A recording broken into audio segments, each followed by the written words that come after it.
Sinbad ৭ সমুদ্র ঘুরে ধনসম্পদের পাহাড় বানিয়ে ফেলেছে, কিন্তু একবার সে এমন এক দ্বীপে পৌঁছাল যেখানে সবকিছুই অদ্ভুত।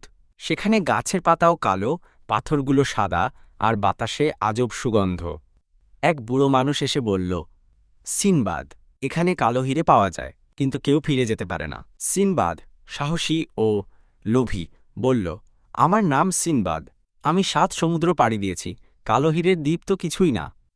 সে দ্বীপে ঢুকল, সত্যি পাহাড় ভর্তি কালো হিরে।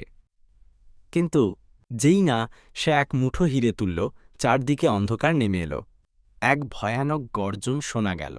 একটা কণ্ঠ বলল, তুমি কিভাবে আল্লাহর দেওয়া রিজিকের উপর সন্তুষ্ট না হয়ে হারাম লোভে এগিয়ে গেলে? সিনবাদ আতঙ্কিত। সে দৌড়াতে লাগল, কিন্তু দ্বীপ গোল গোল ঘুরে ঘুরে আবার সেই জায়গায় নিয়ে আসে।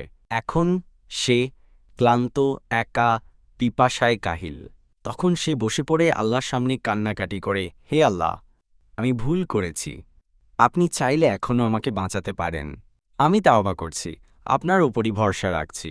ঠিক তখনই আকাশ থেকে একটা সাদা পাখি এসে তার সামনে একটি রশি ফেলে দিল। সে রশি ধরে আকাশে উঠল এবং এক জাহাজে গিয়ে পড়ল। নাবিকরা বলল, তুমি কিভাবে বেঁচে আছো? ওই দ্বীপ থেকে কেউ ফেরে না। সিনবাদ হাসল, আমি ফিরেছি, কারণ আমি আল্লাহর কাছে ফিরেছি। আসসালামু আলাইকুম। অনুগ্রহ করে চ্যানেলটি সাবস্ক্রাইব করুন, পাশে থাকুন। ধন্যবাদ।